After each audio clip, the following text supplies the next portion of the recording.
There's a particular kind of silence that settles over a parking lot at night. No traffic, no voices, just the hum of a streetlight and the low tick of an engine cooling down. In August 2017, in a lot just blocks from the Baltimore Ravens training facility, that silence surrounded a car with a 24-year-old tight end slumped behind the wheel. He'd swallowed a batch of pills he thought he understood. He didn't. They were laced with fentanyl, a synthetic opioid powerful enough to kill in tiny doses. He would stay unconscious for 4 to 5 hours. That young man was Darren Waller. Today, football fans know him as one of the finest tight ends of his generation, a Pro Bowler, a former Las Vegas Raider, a New York Giant, a Miami Dolphin. But the story of how he got there doesn't start with a highlight reel. It starts with a medicine cabinet in a quiet house in Georgia, years before anyone knew his name. Waller grew up moving between Colorado and Georgia, the son of a father who had played briefly in the NFL himself. By the time he reached North Cobb High School in Acworth, Georgia, he was already a standout athlete, big, fast, gifted, the kind of kid coaches build offenses around. From the outside, it looked like a straight line to greatness, but underneath the talent was something nobody could see on game film: anxiety, social pressure, and a restless mind that never quite settled. At 15 years old, Waller took pills from his parents' medicine cabinet. It wasn't rebellion in the way people often imagine teenage drug use. He later described it as a search for quiet, something to turn down the noise in his head, something to help him fit in and feel less alone in a world that felt overwhelming. By his junior year, that experimentation had become a habit: drinking, smoking, testing how much he could handle and still function the next day at practice. In his own words, years later, he admitted that his tolerance became something close to an identity. How much he could drink, how much he could smoke, that became who he was in his own mind. It was a warning sign disguised as a party trick. Talent, though, has a way of covering for a lot. Waller played college football at Georgia Tech from 2012 to 2014 as a wide receiver, good enough that the Baltimore Ravens drafted him in the 6th round of the 2015 NFL Draft. On paper, it was the beginning of a dream. In reality, the addiction had simply followed him into the NFL, where the stakes and the money and the access and the pressure to perform were higher than anything he'd faced before. His rookie season ended early, cut short by an injury that landed him on injured reserve.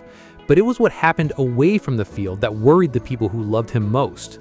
Waller's parents began dreading late-night phone calls, not because they feared an overdose. At that point, they didn't yet understand how deep his addiction ran, but because they could see their son losing interest in the game that had once defined him. His mother later admitted she wondered if he might be bipolar. His mood swings were that unpredictable. For a professional athlete in a violent, physically demanding sport, that kind of apathy carries real danger. Distraction on the field can mean injury.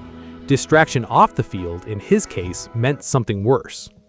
In the summer of 2016, the NFL suspended Waller for the first 4 games of the season for violating the league's substance abuse policy. He returned to the field, played 12 games that year, and was in the process of learning a brand new position, the switch from receiver to tight end, all while barely holding his personal life together. His production suffered. Over his 2015 and 2016 seasons combined, he totaled only 103 receiving yards, a number that said little about his talent and everything about the storm he was living through. The second violation came on June 30th, 2017. This time, the NFL handed down a full year-long suspension. For most players, a year away from the game would be devastating enough on its own. Lost development, lost income, lost momentum in a league that moves quickly. For Waller, it was about to get much worse. 2 months into that suspension, in August 2017, while the rest of the league prepared for a new season, Waller sat in his car and took what he believed were ordinary pain pills. They weren't. Fentanyl had been mixed in, almost certainly without his knowledge, a growing and lethal pattern across the country's opioid crisis, where users have no way of knowing what's actually in the pills they're taking. He blacked out at the wheel and remained unconscious for 4 to 5 hours in a parking lot just blocks from the Baltimore Ravens facility. Anyone driving past that night would have had no idea how close it came to being the end of his story. He survived, not because of any plan or precaution on his part, by circumstance, by luck, by timing.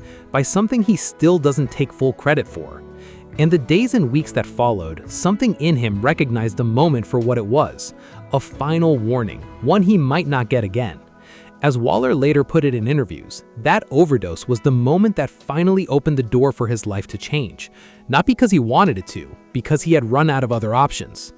Getting sober wasn't a single dramatic decision made in a hospital bed. It was a grinding, deliberate process that started with admitting he had no power over the addiction on his own. Waller checked into a 30-day residential treatment program in Camden, Maine, at a facility called McLean Board and Cottage.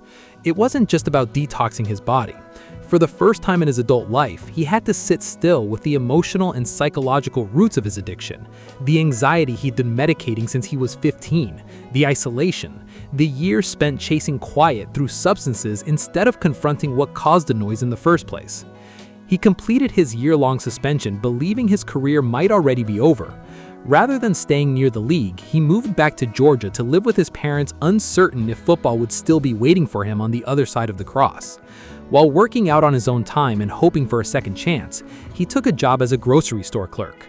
Nothing glamorous, but structured, routine, and steady, the kind of ordinary schedule that recovery often depends on. That structure, paired with healthy eating, yoga, exercise, and slowly rebuilding trust with his family, became the scaffolding of his sobriety. On September 17, 2017, the day after his 25th birthday, Waller marks the beginning of his new life. Over the following year, sobriety stopped being something he was white-knuckling through and started being something he was actively building on, day by day, without any guarantee that football would be part of the reward. Football, it turned out, hadn't given up on him. Waller signed with the Oakland Raiders, and in 2019, everything he'd rebuilt off the field started showing up on it in dramatic fashion. He caught 90 passes for 1,145 yards that season, numbers that instantly made him one of the most productive tight ends in the entire league, a stunning turnaround for a player many had written off 2 years earlier. Head coach John Gruden called him the lifeblood of the Raiders' offense.